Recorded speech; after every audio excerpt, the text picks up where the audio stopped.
Good morning. How's everybody today? I have no answers, but I'm going to tap dance up here for an hour and have a lot of fun, so that's okay. We're going to be good. How many of you woke up this morning and said, wow, I get to go and listen to an economist?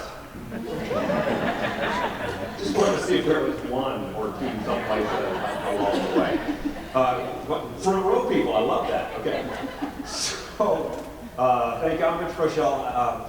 Actually, part of my claim to fame in this process is for those of you that are doing CLNA stuff, with the programs of study, which we're here today, is I spend a lot of time working with TEA on a completely pro bono basis, just for fun, to try to make sure that we did something that was meaningful to take what had been sort of a broken system and make it a little more aligned with what's going on in the labor market. So for those of you employers that are in here going, how come they're generating all of these chocolate donuts and we need we need glazed donuts with sprinkles? Well, we're trying to get a little more convergence there in that process, and I know this area is taking that very seriously, and so I hope to contribute in sort of the bigger picture to that conversation. A couple of housekeeping things is if you have a question someplace along the way, like if you give me one of those looks, okay, I'm going to call on you and you ask your question. I'm not going to wait until the end, all right? So I know this is a really young group, I can tell, but it happens sometimes. You have a question, and you wait to the very end of the session. What happens to the question? You just lost, right? So if you have something, or if you want to call BS on anything that I say, or whatever it happens to be, we'll just do that, and we'll do that real time, okay? You good? The other thing is that all of these slides that I'm going to use today are available to you, right? So they'll be up on the website.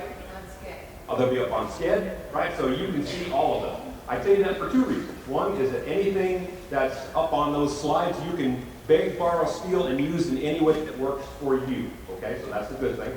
Plus, as we go through today, some of this kind of may feel like a fire hose. You're going to get a lot of stuff.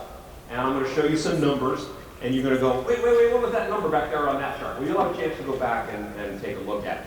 And the third part of that is, how many of you have looked at, you do top 10 lists, top 20 lists, and you go, okay, that's interesting, but where is my, where's my occupation or my program area? And it's down there in 12, 13, and 16, right? So we lose a lot of interpretive power sometimes when we just do some of these top 15 lists. So I'm going to do them because they have meaning and power here, but in the extra slides, I'll go and give you like numbers 30 through, or 15 through 30, so you can kind of see where you are on that cutoff. So that's why some of those slides hopefully will be of value to you, especially as you go forward and doing programs of study related stuff, okay?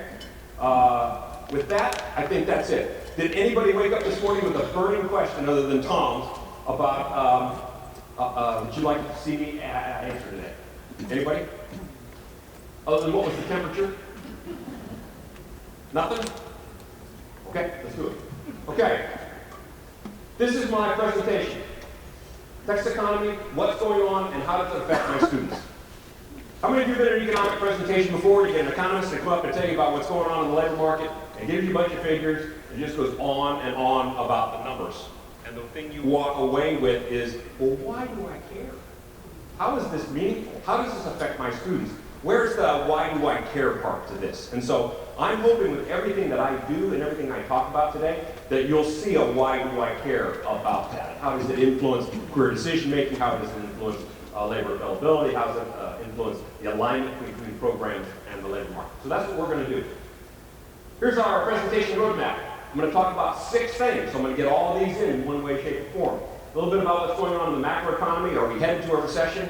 By the way, how many of you think we're headed into a recession?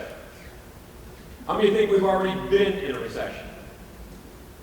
How many believe we're in a rolling recession where certain sectors are affected differently along the way? How many of you don't think about this stuff at all? Too early in the morning to think about this. Right? We're going to talk a little bit about that, talk a little bit about labor shortages, then I'm going to talk about current job posting activity, what's hot now, what's in demand.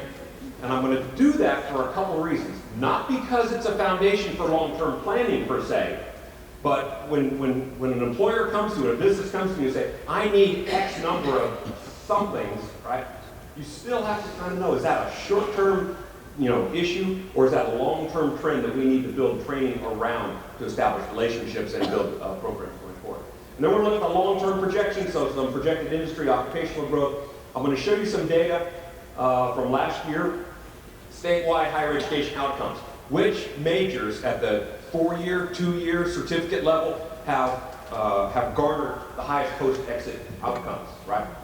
Where kids are making a lot of money. How many of your kids think they want to go to college to make money? Right?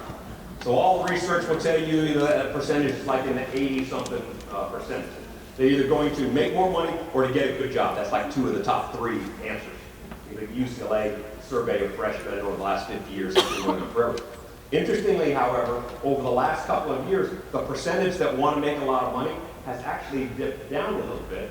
And you see a little bit more of, I'm going to college to learn about the world and culture and network and do a lot of other things. That's a 2 tequila conversation that we can have afterwards for anybody that's interested in that. By the way, you may hear me say that once or twice because the goal here is to give you information, not give you my opinion. All right, so hopefully you want my opinion.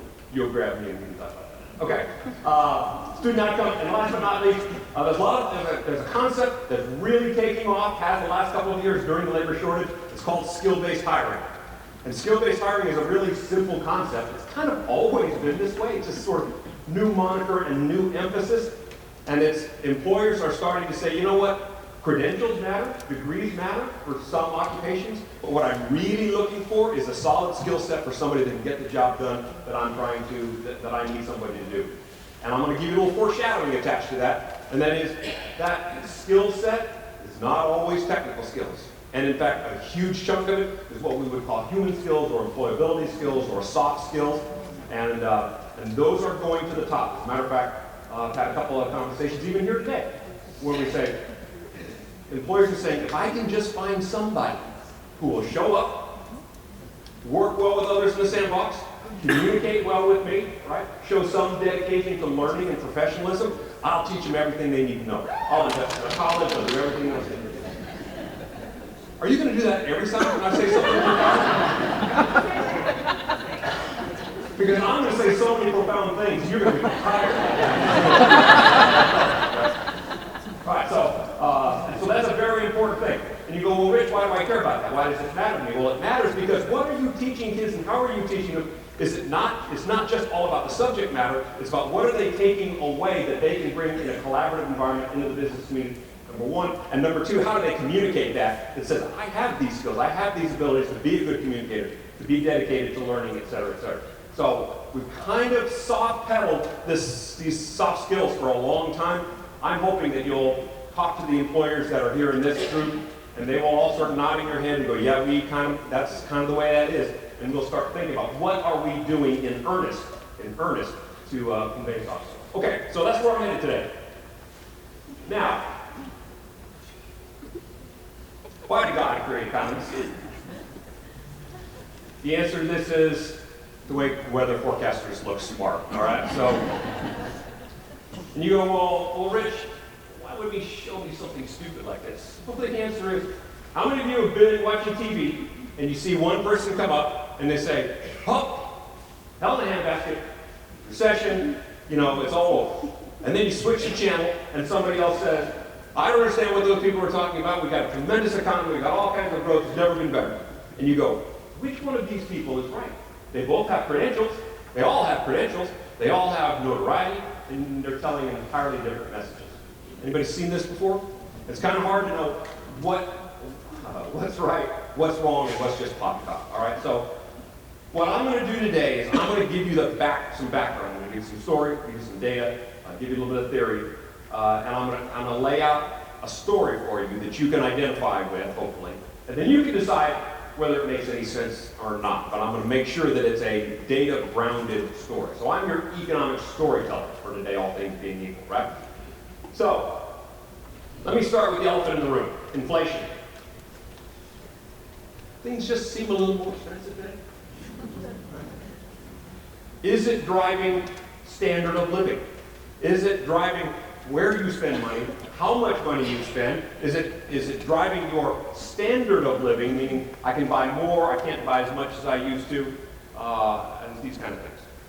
And we look at the data, like this one says, the year-over-year CPI growth, consumer price index, inflation, is growing 3.7%. Well, 3.7%, I can live with that. That's not bad. We've got all the way up to 9. That's not really bad. And you go, well, wait a second. That's 3.7% growth over just the last year, right? That's the average. What has the overall price level done? And that's what this starts looking at. Since January of 2020, the overall price level is up 19%. Now, if you didn't get a raise, and you know who you are, you can now buy 20% less than what you could buy 3 years ago. Right? That's where it hurts. And you go, well, Rich, why do I care about this relative to labor market behavior?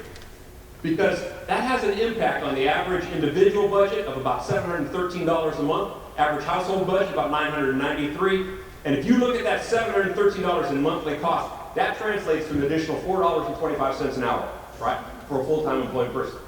So if you're in a job and you go, wow, my purchasing power is deteriorating, and you see all of this turnover, you see all these people leaving jobs, and the quit rate very high and all this stuff, you go, why are those people leaving? They're just trying to keep their head above water, right? Because they're $4 an hour below in terms of purchasing power and standard of living, right? If you're $4 an hour below where you were 3 years ago, are you going to at least think about quitting this job and finding one that helps you keep up?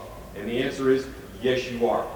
You couple that with a millennial and Gen Z belief, which has plenty of justification, by the way, but the only way that they're going to have earnings increases is what? Leave this job and go to another job, right? That's how they learn. There is not a single one of your students that will tell you that says the best approach for me to make more money is to stay in this job and let them take me by the wings and elevate me, elevate my career. Not a single one of them believe that. And the data substantiate that, right? So if you have these young people that say, one, my standard of living not only is being affected here, but it's being disproportionately affected. Actually being disproportionately affected for youth versus older folks. We'll have that conversation later. But what it's also telling me is that they need to do something, and they're quitting just to keep alive, much less how you earn money. So think about this. Here's just some examples. If you bought a big screen TV lately, congratulations, it's practically the only thing that is cost you less. Right? It's cost you less. So sit in front of the big screen TV, watch a little Netflix, that's now twice what it was before you paid, right? And enjoy your entertainment. Now if you look down at some of these other things, you see this is the difference between January and last month cost of some of these things. Eggs, 24%. So you start looking at some of these things and you go, yes, if you ask America whether the economy is good, and we look at every number except inflation, do you know what it looks like?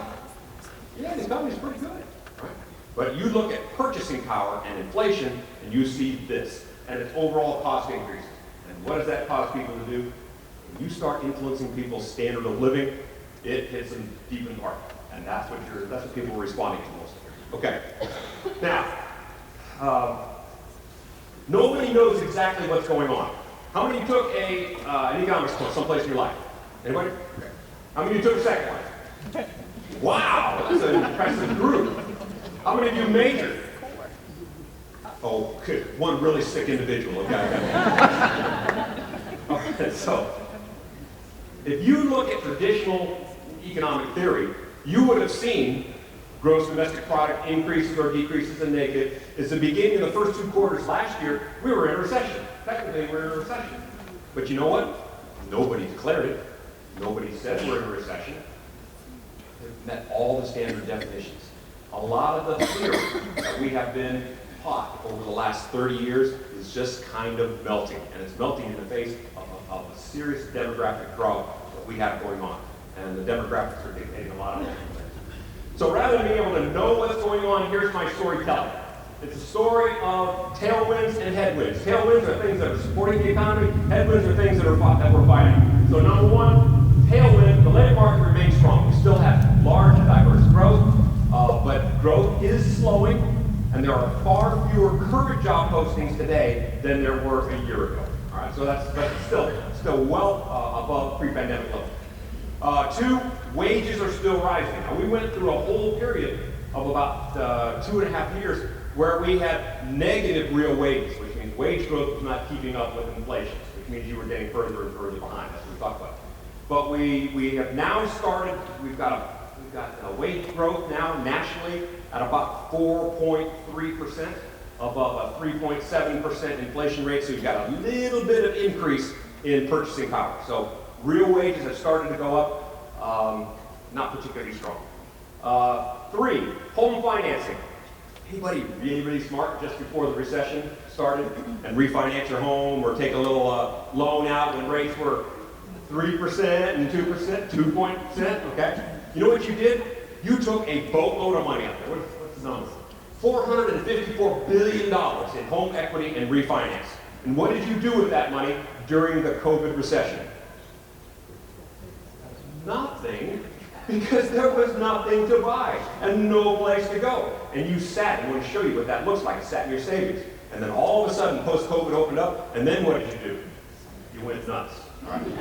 Now, you went a little nuts during COVID by ordering stuff on Amazon and, and while you ordered all that stuff on Target and Amazon and all these things, what happened to the labor market? Well, all of the sectors that were associated with ordering stuff online, logistics and warehousing and all those online platforms, what happened to their job demand? It skyrocketed, right? So now we have a secular trend that's driving consumption behavior, driving the labor market, right? As you go forward, you start thinking about these programs of study and what's looking forward. Don't ignore where consumption is going, where the labor market is headed, what the value is, what the economy is going, because it in turn drives where job growth is going to be. We call it derived demand, but just pay attention. If you're no longer going to go to a bricks and mortar store or nobody's visiting the mall, nobody's visiting the mall, what do you do with those mall properties? Where there's going to be some challenges. If nobody's going into the office, what happens to commercial real estate, and what happens especially to tier 2 and tier 3 commercial real estate? It gets undervalued or over-leveraged, right? So these are things that are affecting behavior. Consumer spending is still strong. Congratulations, you're spending like drunken sailors. But you shifted from spending your own money to spending borrowed money, credit. And that becomes an issue. We'll talk about that in a minute. Worker confidence still high. The quit rate is still very high. Quit rate is still very high for a lot of reasons, some of which we've already talked about. We saw about 9-10 months ago, we saw big layoffs in the tech sector, right? All those big tech layoffs. They're really no big deal. Most of those people were swallowed up by other companies that needed tech workers. It's really a very small component of the overall labor market. And the truth of the matter is that during the pandemic, a lot of those big companies simply overhired while they were stocking up people, and now they're just sort of right-sized. So it's really not much of a harbinger of things to come. The supply chain and labor shortages have improved, and energy prices are stable. How many believe that higher energy prices are good for Texas? How many believe that higher energy prices just cost you more damn money? Okay. It's funny, I'm originally from Southern California. I came to Texas in 1972. And when I got here, I stepped out on the street in Austin, Texas, and a car went by. And there was a bumper sticker, and it said, "Drive 90, freezing 80." I didn't know what that meant because I was just an ignorant high school kid. And I thought about that. I took a little economics. Next thing I knew, what did that mean? Well, that meant that it didn't matter what oil prices did. We don't care when oil prices go crazy, because what is Texas? Texas is an oil-rich state where a lot of our GDP, a lot of our economy is wrapped around the oil sector. We still have that. We still have that in a significant amount, and we have significant labor shortages in that sector. And we'll see a little bit of that later on. Okay. Here are the things that are working against us. Inflation, we talked about that. Inflation, you worry about it from a purchasing power, but your businesses also worry about it from a cost standpoint. What does it cost to get labor, and what are their input costs? And as those input costs rise and that cost of labor rises, what are they forced to do? Make two choices, right? Either charge more for their product or take a smaller margin. Okay, everyone put their business hat on. You're faced with those two choices. Which one do you want to do? Raise the prices. Charge prices. Now, anybody wants to have a conversation about the elasticity of final product, we can do that later on. But in the meantime, the number one choice you're going to make is pass on that cost. And that's how we start getting this sort of inflationary cycle. Higher interest rates, the cost of borrowing. What do we say? You can get your mortgage at 3%, 2.3. Current mortgage rates are around 8%, right? How many of you have been looking at houses, maybe want to downsize or upsize or do something, and you look at the market and you go, hey, I can't wait to get rid of this 3% mortgage to take out an 8% mortgage on my new house. Anybody? You need that, we need a little finance lesson afterwards, right? And it's very interesting. So the inventory is low because people aren't putting up their houses, right? And nobody wants to turn their real estate because of the difference in historic mortgage rate.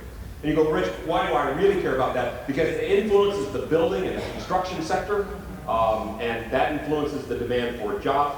And one of the issues that we really have, we had it before the pandemic, we have it now, is trying to find skilled special trade contractors, plumbers, electricians, HVAC, and those people. We had shortages before, right? And now we have huge shortages coming forward. You'll see this in data later on. So that's construction. Commercial inventory is up. Industrial construction is actually pretty strong. A lot of commercial office building is pretty slow, and new residential construction is pretty slow. But the cost of inputs and the cost of labor to new home builders, what does that do to their costs? It raises it. What does that do to the price of the house? It raises it. Anybody look at a house lately and you look at the price and you go, you've got to be kidding. Look at you, you've got to be kidding. So obviously all this inflation is being baked into the economy as a whole. And last but not least here, consumer credit is way up, and student loan balances are up. So we're talking about 43.8 million borrowers, an average of over $37,000 per borrower, $1.63 trillion in outstanding student loan debt that we had put a pause on for the last, 18 months. What happens when you hit play and they all have to start spending that money again? That is all money that they're not spending on Amazon or whatever it happens to be. They're repaying those loans. That is essentially sucking that additional payment money out of the economy and out of the circulation of money. All right, so it's not a huge headwind, but it is going to be an issue going forward. But more importantly, it's a huge issue for young people going forward, right? So old people see this and go, we don't care about that stuff, not a problem. I haven't had a student loan in, never. Right? When I went to college, I paid $4 a credit hour, right? $4 a credit hour in the 70s, right? I could play around in college for years at $4 a credit hour. And in fact, many of us did, because we didn't want to go out in the real world. You can't do it now, all right? You can't do it now. That's one of the things we're going to talk about. Okay. I got to do a couple of these to keep my economist license, so here's one. Business sales is this blue line. The Michigan Consumer Index, how people feel about the economy, is the red line. Notice back here, let's see if this is... Notice over here, down to 2008, you'll notice that when consumer confidence went down the red line, what happened to business sales? They went down. People are not confident. What do? They stop buying. So the Great Recession was over. Everything kind of rock and rolled. As a matter of fact, consumer confidence was even above business sales, all until we got to the COVID recession. And then what happened? Well, nobody was confident for the recession. Boom, the bottom fell out, and business sales did what? They increased as well, as you would have expected. But consumer confidence rebounded a little bit, and business sales took off. But then consumer confidence went back down. And what we would have expected, we would have expected business sales to turn down. Right? Every economist did, because we've all been looking at these charts. What does that chart tell me? That somehow you guys didn't get the message. Right? You don't feel good about the economy, but you kept spending. Right? And you kept spending. And whose money were you spending? Well, I'm going to show you in a minute whose money you were spending. So the interesting thing here is the gap that you see between business sales and how people feel about the economy is the widest it's ever been in this series. And it has been very confounding to economists who expected to say, when people start feeling bad, the brakes are going to go on sales and the economy is going to go slow down. And then you put interest rates on top of that as a double whammy, and what are you going to do? You're really going to slow down the economy, and sooner or later you're going to end up in a recession. And guess what? You people have just said, that ain't happening on my watch, right? So you're keeping spending. We'll talk about that in a minute. But the end of this is, people are feeling a little bit better, but not enough to buy stuff, right? And the stuff that you are buying is more service-oriented than goods-oriented, right? Especially as we start opening up the economy. So you go, well, Rich, why do I care about that? Well, the area that's most significant in terms of population of job growth has been leisure, hospitality, and that includes the restaurant, hotel sector, and some of that stuff. What are you doing? You're taking all that delayed travel, all that vacation you missed during COVID, you're doing all of that stuff, and it's really picking up that sector. What do the jobs in that sector look like? High paying or low paying? Mostly low paying, all right? We'll see what that looks like in a second. Okay. Here's the other one I want to show you. The blue line is personal savings. The red line is consumer loan debt. Right? That's all your credit cards and mortgage and all the rest of that stuff. Notice that in April of 2020 that you had those big spikes. Those are the COVID payments that you got, right? The CARES payments. You had $6.4 trillion in your pocket and nowhere to spend it. Right? Consumer loan debt went way down. Why? You didn't need to borrow money. One, you had plenty of money, and two, you didn't have to borrow any money because you couldn't buy anything. Right? Then we changed. So then you started spending money down, and by the time we got to about the fall of 2021, you started borrowing money, and your personal savings started going down. So here we are. You're now looking at about $794 billion in personal savings and $1 trillion in loan debt. The question economists are asking is, how much farther can loan debt go before you just go, I can't afford this debt anymore? And by the way, you're no longer paying 1, 2, 3% on that loan debt. Now you're paying 8, 10, 12, 15% on that loan debt. All right? It's kind of like the federal government. You start borrowing money at 5%, next thing you know, it's sucking up the entire federal budget. Conversation. But the sustainability of this gap is what's really interesting. So how far will you go? We believe that this personal savings rate is starting to go up a little bit, and that personal savings is starting to rise. You get it. You're starting to keep a little bit more money in your pocket just because you think, yeah, things really aren't so good. Yeah, maybe there's going to be a recession. Maybe I shouldn't spend like I'm going to save. All right, so now that's what we're starting to see in the economy. Okay. Any questions that I just explained everything you ever wanted to know? Are we good? Okay. Now, I don't have a lot of time, so I want to talk about labor shortages. So, because I don't have a lot of time, I just put it on a graph. Everybody good? Okay. Yeah. This is the reason why most of us can't believe we ever took an economics class in our life. Because they threw these things up on the board and they go, okay, you get it, right? And we go, no, we don't get it. We don't get it. All right, so here it is. There are, I think, 5 continuing influences on why we have labor shortages. This is what they look like. Number 1, by far, is simple demographics. Older people are getting older, and they've left the labor market. We had something we call excess baby boomer retirement. So baby boomers are already leaving the labor market, and they started accelerating their decline.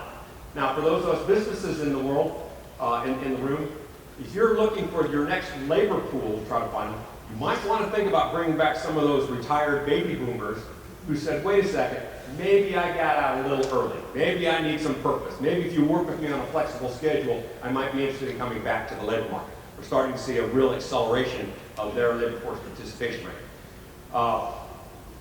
Lower labor force participation among all populations, especially men without college degrees, a whole lot more at-home schooling, and significant challenges with child care and elder care. Anybody run a child care facility? Work with one at all? What do you think the business model looks for a child care facility when you can't find child care workers for anything less than $18, $20 an hour? What does that traditional model look like? It's not sustainable. All right, so the child care sector has been very heavily hurt. I bet all of you know somebody that is now staying at home, at least part-time, with their children because daycare doesn't make up the difference in the money that they would earn. Right? But we all know people like that. It remains a really significant issue. And then elder care is a big issue too. So we've got people that are staying out of the labor force, offering fewer hours in the labor force just in general. Number 4, low marriage and family formation rates. It's interesting, we're not getting married, We're certainly not starting families. Hell, as far as I can tell, we're not even dating. And for some reason they tell me we're not even having sex, and I don't understand, except for there's no driver's license. If there's no driver's license, you know they're not having sex. All right, so that's it. You can put those pieces together later on. The interesting part of this, however, is if you have no family to support and no need for a steady paycheck, why would you work full-time? Oh, I see.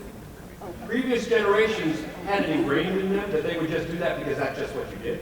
But if you actually think you have an option, and you could work in the gig economy, and you could drive Uber or do a variety of different things, and you could work if you want enough to make your car payment, are you at least going to think about doing that rather than maybe take a retail job in some way, shape, or form? Are you at least think about that and not work full time? And the answer is yes. In a lot of families, the emphasis is on education and financial success and less on social development and family-related issues. And number 3 is the availability of electronic opiates. Y'all know what I mean, right? So you get the little device, and you can't get them away from the device, right? Now, in Texas, we don't have basements, but they're still sitting in your back room someplace going, well, I'll do that as soon as I finish this last stage of name your video game. It's interesting, we make fun of this, but it's actually taking time for young people away from their labor force participation, right? And in a lot of, especially leisure, hospitality, service, and entry-level service jobs, it is taking hours away that they might have spent in some of those jobs that tend to be dominated by younger workers. And the last but not least, the great reshuffle, career reflection, career burnout, that's real. Anybody get burned out during the COVID recession? Okay. You didn't raise your hand in some way, shape, or form, you're not human. Right? I mean, between the personal loss associated with that and the staying at home and all the rest of that stuff, it was very devastating on our psyche.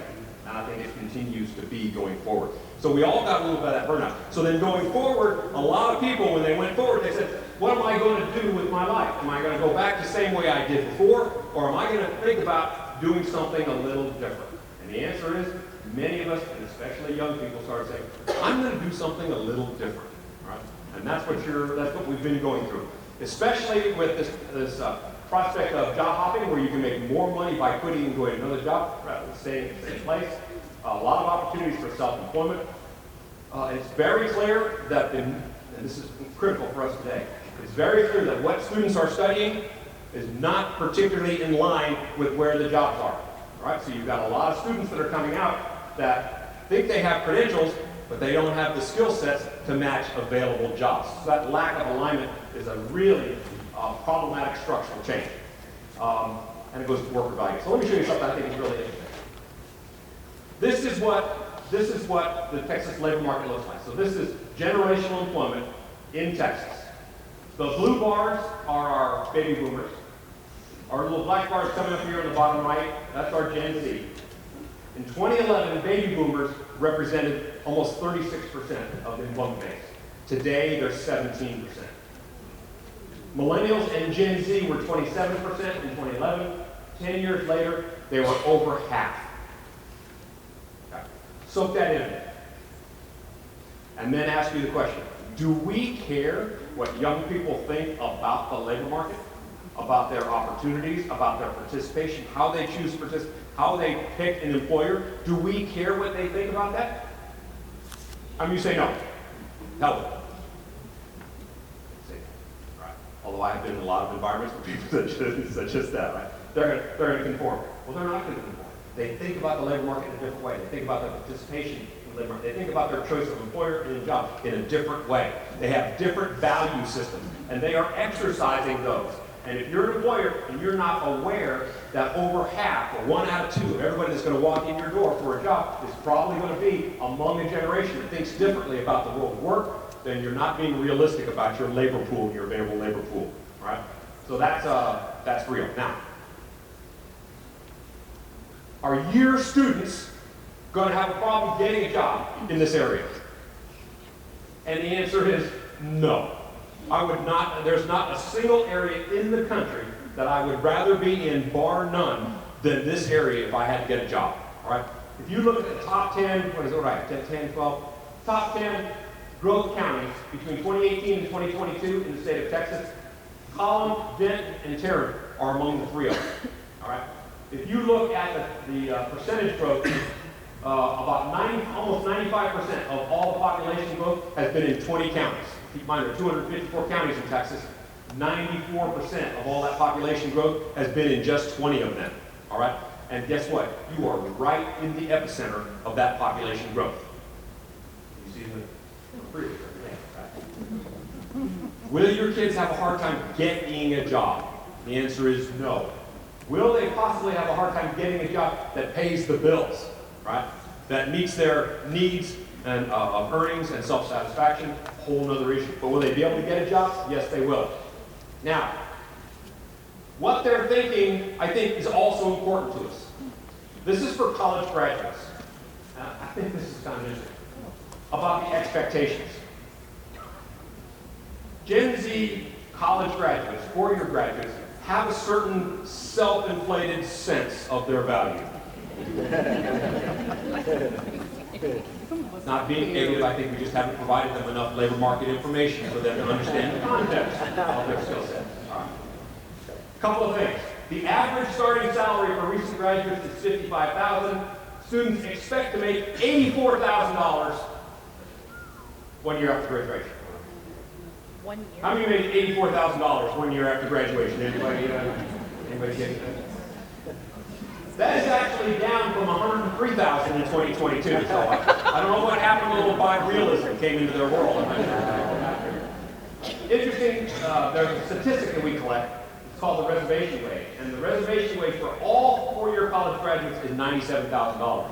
And you go, well, Rich, why is that number interesting? Well, the number is interesting because the reservation wage is the amount that you have to pay a kid on average, pay somebody on average to come out of the labor force, who's out of the labor force, to come back into the labor force, right? What is my value, me to go off the sidelines and into a job, how much do you have to pay? Reservation wage, $97,000, right? Think about that. How much money that is relative to what they are studying, and we'll look at that in a second. Two, 97% of students would consider lowering their salary expectations, but they would never work for less than $72,000 as their first job. Why is that scary? Because when we start looking at job availability, right, and salaries, how many of those jobs pay over $72,000 a year? And given the availability of electronic opiates and the participation rates that we've seen, how many of those kids just say, hell with it? If I can't make $72,000, they're not recognizing my value, I'm just not going to work, right? And you go, well, you're just making fun. You go, no, it's an attitude. It's part of an attitude and a behavior. How about this one? 61% of students don't think they need to build their resume because their degree alone will be enough to impress employers. Especially if you've got a master's degree. Yeah, that's a whole other story. You're talking about backward bending demand. Their degree alone will be enough to impress employers. How many of you that have ever been in a hiring position had somebody walk in and said, you've got a degree? Wait a second, let me bow. Anybody? How many of you have been in an interview situation and had an interviewee take a phone call while they were chatting with you? Anybody? You should hear the SHRM stories about the Society for Human Resources and all those human resources people, about the stories they tell about behavior. My wife is actually a former HR director in a medical services company. And we were at a party a couple of weeks ago, and one of her colleagues was telling her this story where she was interviewing a young woman who took a phone call during the interview and then put it down and said, excuse me, I have to go. And the woman said, I'm sorry, I thought we were in the middle of the interview. She said, yes, but I just got a call for another interview that I have to go across town, and it was the job that I really wanted. Right, so just let that sink in a little bit. I'm not lumping everybody into it. I'm just saying there's a little bit of that behavior, that attitude about the value of work here. And last, Gen Z students expect to make $204,000 after a decade after graduation. Okay? That time. And by the way, if you want to see what that looks like by major, the difference, this is the difference. The median starting salary is in red, the expected starting salary is blue. You'll notice at the top of this Education. list, people in business, psychology, humanities, liberal arts, communications, journalism, and education are the ones that seem to have the biggest out of whackness with, between reality and what those jobs actually pay. Notice the ones down at the bottom, marketing, engineering, and computer science. But wait a second, those are the guys that work with numbers, aren't they? Some way, shape, or form. Maybe they understand it, but it's kind of good. Okay. Workforce needs. Before the pandemic, we had a lot of workforce needs going on. Many of the same shortages that we had before the pandemic are still here because effectively there was no real structural change to the economy over the pandemic, right? It was really an artificial recession that we had during the pandemic. So the structural nature of the economy hasn't changed very much. So a lot of these things still persist today. Skilled construction trades and manufacturing technicians, industrial machinery technicians, really in demand. The people that make automated warehouses and factory floors, makes them go. Who makes them go? Is it the manager? Is it the engineer? The guys that keep the machinery moving and programmed and the like. Okay? So industrial machinery are hot. Logistics and a wide array of sales occupations. Now it's interesting, we say sales and we talk about marketing a lot, right? There was a survey done, it's been a couple of years now, asked students how many of you are interested in a sales job? You know what the answer was? 0%. 0% interest in sales. Wow. Anybody know what percentage of the Texas labor market is in direct sales occupations? About 12%, right? So somebody's going to have a rude awakening about the jobs available to them relative to their interest. What percentage of that same group were interested in creative occupations? Media, graphic arts, and design, and the like. Anybody want to venture a guess? 30? About 24%. Percentage in the labor market, although it is growing, right? Around 4, right? So a lot of those people in a mismatched situation are going to be a little disappointed. Okay. Information technology skills, no doubt about that. So cloud, robotics, AI, cyber, we could spend all day talking about the influences of these technologies on the labor market, and they're real. What I'm going to tell you, the only thing I want to leave you with that is they are not separate occupations. Because those are skill sets that are being embedded in a lot of different jobs across a lot of different industries. So we tend to teach them in a silo. Oh, those IT people, they're going to teach those IT skills over here. But in fact, those IT skills are effectively being dispersed across a lot of different occupations in a lot of different industries. So I highly encourage you to think about that. Is this a siloed program offering, or is this a series of skills that we want to teach? And it may end up a little bit in construction, it may end up in some business, it may end up in marketing, it may end up in a lot of different places. Frontline supervisors and managers, as those baby boomers left, what did they do? They opened up a lot of supervisor and managerial positions. You'll see that in your data. Healthcare occupations, especially nursing, and a variety of technical health, driven by demographic trends. Those demographic trends are real. Okay, so this is you. Okay, you know who you are. Congratulations, you have a well above average educated population here. All right? And if I had to put a new business someplace, I would put it here because of the average education of the labor force, the higher than average labor force participation rate of your prime labor force people. Almost every economic and demographic indicator that's positive is positive here. All right, so yay you. All right, everybody pat yourself on the back. Yay you. This is a good place to be. Now let's talk about what that looks like. I'm going to show you some job posting data, but this is the Texas Triangle. Those counties that are in the darkest areas are the ones that have a higher ratio of job postings to people. In other words, I've got a lot more job postings than I have unemployed people to fill them. See what they look like? They are highly concentrated in that Texas Triangle. When I showed that population data, did you notice where all those counties were? They're in that Texas Triangle area. If I look at the counties in your area and the number of postings per unemployed person, like if I look at Cook County, right at the tip up here, you're talking about almost 1.8 job postings for every unemployed person. Is that the scenario of a labor shortage situation? Right? We have almost 2 job postings for every unemployed person. And by the way, every unemployed person is not necessarily have the skill sets you look for or the kind of person you would be interested in hiring. Is this a problem? Absolutely it is. I'll go down and take a look at those things later. Okay. Here are the most job postings, just by absolute number of job postings as of September of 2023. And what we call the competitive education level. This is about the education level that you need to compete for jobs in these occupations. Anything interesting about this list?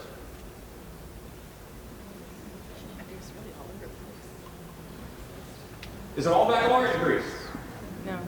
Does it represent a lot of frontline service jobs where we have a hard time finding workers, leisure, hospitality, accommodation, and warehousing, industrial production? Is it highly focused on healthcare-related occupations? The answer is yes. Here's the second, 15 through 34. Notice on these that the occupations that require a bachelor's degree tend to be focused where? I found this very interesting in this particular area. Anybody see a word that pops out? Look at the bachelor's degree. Any things pop out at you? How many of them are in managerial positions? A whole bunch of them. Interesting. Okay. Here are the job postings. If you only look at occupations that require some kind of post-secondary instruction, only not frontline service workers, if they only require some kind of post-secondary instruction, this is what that list looks like. Anything interesting about this list? I'm showing you these. You'll have access to these as you start thinking about your programs of study and where your demand is and matching up your programs of study and your demand. You're looking for patterns in these data. The statewide data are very clear. Is that between IT-related occupations and healthcare occupations and special trade occupations, those are three top areas that kind of dominate the state as a whole. You have those here as well. Here's 17 through 31. It's a very interesting broad mix of occupations, as you would imagine of a region this size and level of diversity, right? So in many ways you can't lose. As long as you're providing appropriate skill training in an area that's above average growth, you're going to find demand for it. And it's a function of the fact that this is just such a fast-growing area. If I were to do a tree map of all the programs, of all the occupations that are in demand here, and if I were to map them to programs of study, this is kind of what my tree map would look like. With a heavy emphasis on healthcare-related stuff, marketing-related stuff, lodging, resort management, accounting, financial services, and some of that culinary, which is really driven by a huge demand for cooks. Okay. Now we'll look at your projections. This is the industrial structure and the 5-year projections, where the group that I use is a group called Tamura Economics, a proprietary group. They do a pretty good job of doing projections. This is the 5-year projections through 2028, and the industry is expected to have the greatest, the highest percentage of employment growth. Investment banking, portfolio management, yeah. Okay. Why is that? All those people with money starting to retire, yada yada. Go through that list. Express delivery services, number 2. Remember all those disaffected youth who don't have to work full time and want to drive for DoorDash and all the rest of that stuff? Guess what? They're showing up in the data, and they're showing up in the data in significant amounts. Warehousing and storage, professional technical services, which is mostly computer systems design and management consulting. Apparently you create a lot of trash around here, right? So this is sort of showed up at the top of this list, as it does actually in a lot of places. Construction, merchant wholesaling, electrical, medical, and lumber. You can take a look at that. Here are the occupations, most projected job openings that require some post-secondary education. Now, these are long-term projections, so as you're thinking about your programs of study, you might want to think about job postings, so what's hot now, but then long-term trends where we think the job growth is going to be by occupation. Do you see any patterns in this?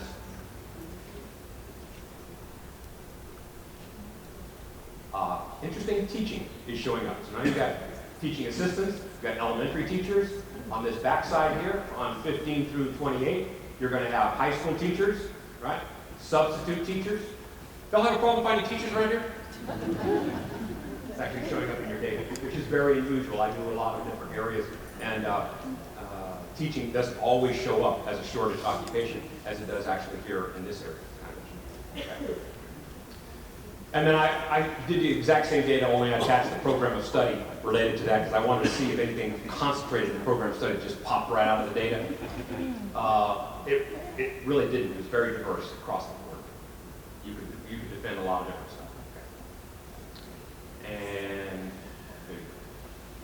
fastest growing market. Okay, so I'll show you all. Okay, is there any truth to the fact that the more education you have, the more money you make?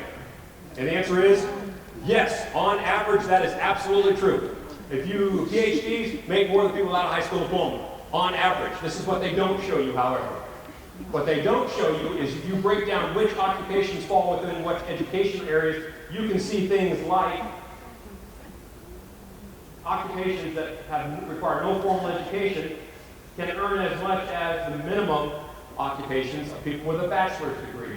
You can see that recognized industry credentials, third quartile earnings, can be the same as somebody in the first quartile of a bachelor's degree.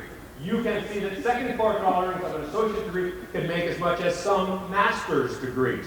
So does what you study make a difference in terms of your earnings? It absolutely does. Just because you have a college education, does it mean that you automatically have a golden ticket to the labor market?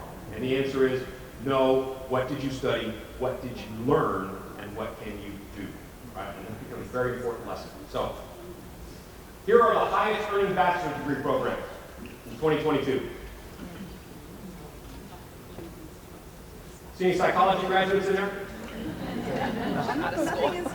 We've got our journalism graduates in there. Here are the lowest earning bachelor's programs.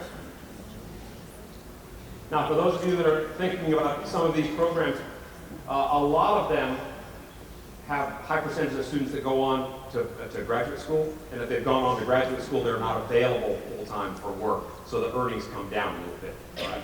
But if you are majoring in biology because you're going to be a doctor and you screw up the MCATs and you've got a biology undergraduate degree in biology trying to practice in the labor market, what do your job prospects look like? They're a little tough, all right? They're a little challenging. Okay. This is where most of our students are. This is what they're studying. How well does this list align with the highest paying list? Do we have a little bit of work to do, maybe, about talking about these things? Here is what underemployment looks like. The share of underemployed graduates in non-college jobs, paying less than $45,000, is about 37%. About 37% of all recent college graduates are going to be found working in a job that doesn't require a college degree. All right? Is there any reason why we're seeing some kind of kickback about the value of a college degree when you have such a high percentage that are finding their job that they didn't actually need the college degree or all the debt that occurred? Right? And that's what these issues look for. Here are the highest earning associate degrees. Well, that fire protection is so high because most of the people that take that program are firefighters that have gone back in to get credentialed, but they're already working as employed firefighters. Look at the wages. What you'll notice is what? They look almost like the highest paying baccalaureate degrees. Here's the highest earning certificate programs. You got a kid? I don't want to go to college. How about a certificate? Well, what's that? Well, it'll be a one-year program in an area that's related to the labor market. Look at some of the earnings that you can achieve here. Right? Is that better than saying, would you like fries with that? The answer is, hopefully, yeah. Hopefully we can convince them that we'll do some of these things. Okay. Here's the deal. Let me introduce you to Robert. Robert has a bachelor's degree in philosophy. He's got $100,000 in student debt.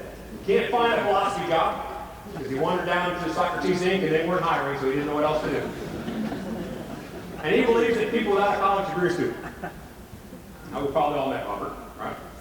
What we're hoping in this process is that we get a few more Kevins. Kevin is a 4-year paid apprentice. He has no student debt. He earns $80K annually. And this morning, he disconnected.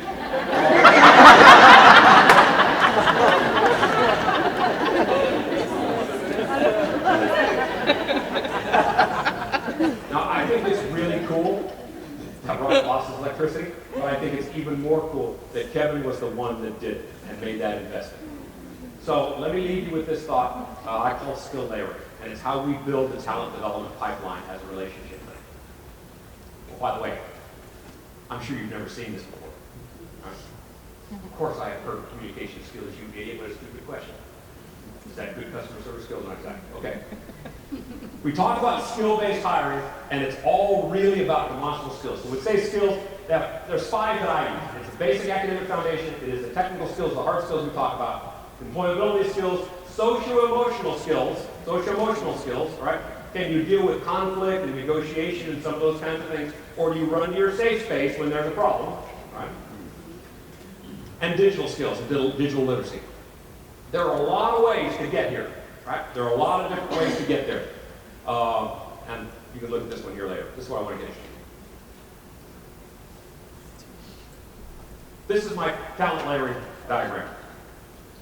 And what it says is down the bottom is over time, everybody starts with pre-K and then primary education and then secondary education. Hopefully there's some CTE and there's some work-based learning and interns and co-ops along the way.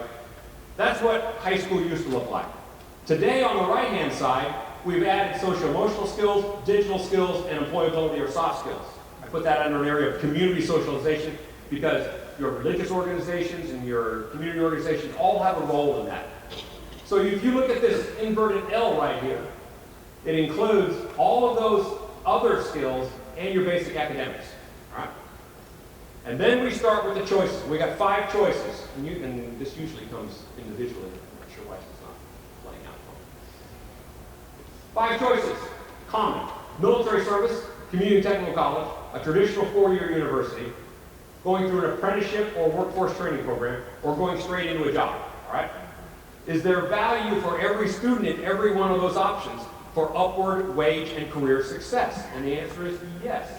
Look at this chart and all the ways that you can acquire skills and build a career. How big is the box for traditional 4-year university? It's important for some occupations, critical for others. But is it really just one part of a matrix for talent development that individuals, regardless of where they are in their career, can still add skills and enhance their employability? And the answer is yes. Because as we go forward and start looking at jobs 2, 3, 4, and 5, picking up cross-discipline skills, picking up managerial supervising skills, doing networking, a lot of informal learning, online micro-credentials, badges, YouTube. How many of you learned anything on YouTube in the last month? Yeah, what did we do? I mean, there's a lot of ways to pick up different skills. And then, of course, our industry certification. So as we go forward, there are a lot of different ways to pick up skills that don't include just a linear path, high school, 4-year college. If you don't do that, you're out in a year, you don't have any opportunity. So with that, here's 5 things I want to leave you with. As you start talking about labor market realities, to guide informed decisions, get students to pick the goal, any goal. How do you know, for those of you in business, we're talking about KPIs and all the rest of that stuff, how do you know where you're headed and where you're making any progress if you never set a goal in the first place, right? Does that mean you're stuck with it forever? The answer is no. You've got to get them committed to something moving in some direction. Make that career choice, make it hot, make it ubiquitous, or make it necessary. So make it something that's in significant demand, that's an occupational skill set area that can be found in a lot of different occupations and industries. That's when you get things like finance and some of those IT skills that are across a lot of different sectors of the economy. That you study is important, but what you study is critical, right? And I hope I showed you enough data to support that.